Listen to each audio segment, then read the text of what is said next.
সুপ্রিয় দর্শক, আজকে আমি একটি কলিজার রেসিপি করে দেখাবো। মুরগির কলিজার রেসিপি। সাধারণত কলিজা আমরা তরকারি হিসেবে খেয়ে থাকি কিংবা ভুনা করে খেয়ে থাকি। আমি আজকে একটা ভিন্ন রকমের রেসিপি দেখাবো, যার মাধ্যমে যারা কলিজা খেতে পছন্দ করেন না তারাও খেতে পছন্দ করবেন। বিশেষ করে বাচ্চারা কলিজা খেতে চায় না, কিন্তু কলিজা অত্যন্ত পুষ্টিকর খাবার, সে কারণে ছোট বড় সবারই কলিজা খাওয়া উচিত।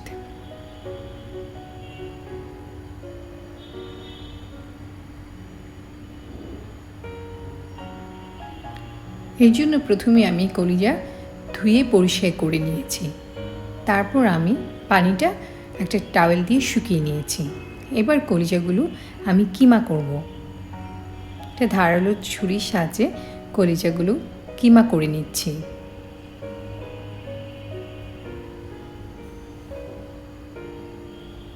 কিমাটা মিহি করতে হবে, তাহলে এর টেস্ট অনেক ভালো হবে।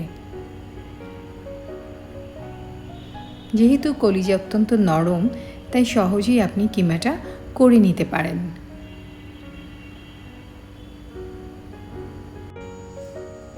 আমি এখানে মাত্র 5টি মুরগির কলিজা নিয়েছি। 5টি কলিজা দিয়ে অনেকগুলো কাবাব তৈরি হয়ে যাবে।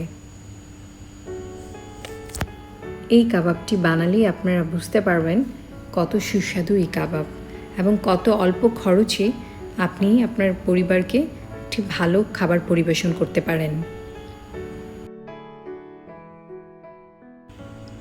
রান্না শুধু রোজকার খাবারের চাহিদা মেটানো নয়, আমরা যে কোনো ভালো খাবার বা অকেশনের জন্য আমরা রেস্টুরেন্টের কথা চিন্তা করি, কিন্তু আমরা যদি এই খাবারটি বাসায় বানিয়ে নিই তাহলে অল্প খরচেই আমরা সেই খাবারটা বানিয়ে খেতে পারি এবং একই সাথে সুস্বাদু, পুষ্টিকর ও স্বাস্থ্যকর খাবার খেতে পারি।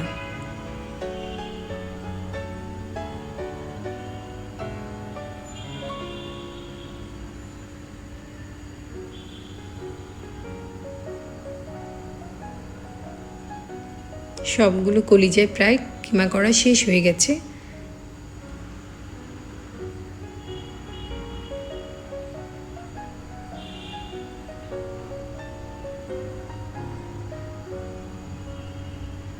আমি আরেকটু মিহি করে কিমা করে নেব।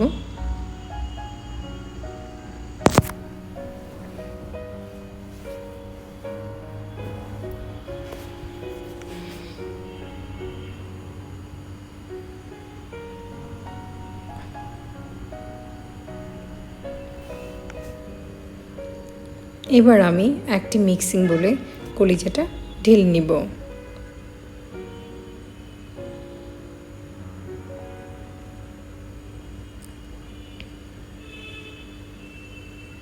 পেঁয়াজ কুচি 1/3 কাপ আমি দিয়ে দিচ্ছি।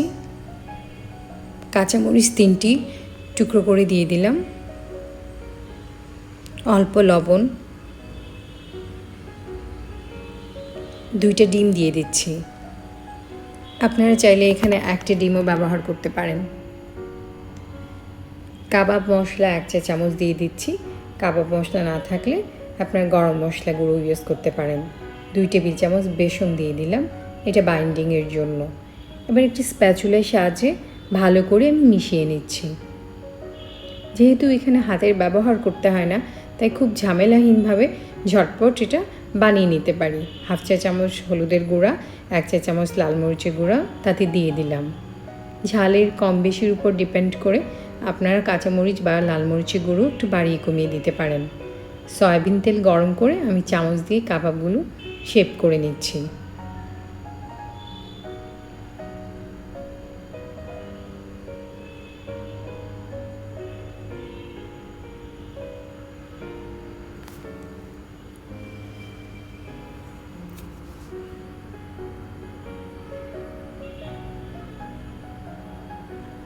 কাবাবগুলোর এক পাশ হয়ে গেলে উল্টে দিতে হবে।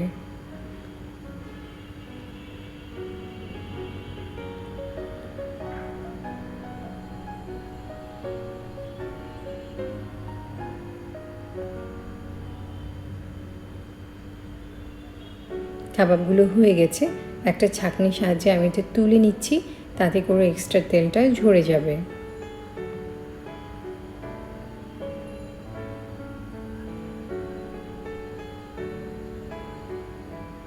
বাকি কাবাবগুলো আমি দিয়ে দিচ্ছি।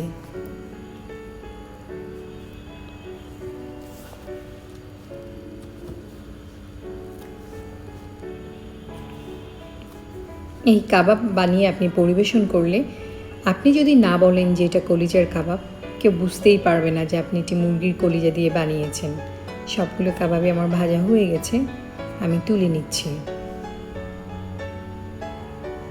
এবার আমি পরিবেশন করে দেখাচ্ছি।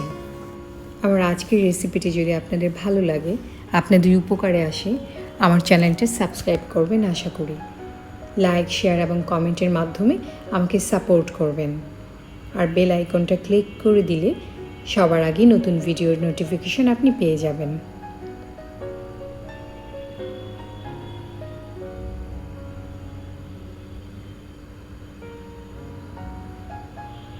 আশা করি আমার আজকের রেসিপিটি আপনাদের ভালো লেগেছে।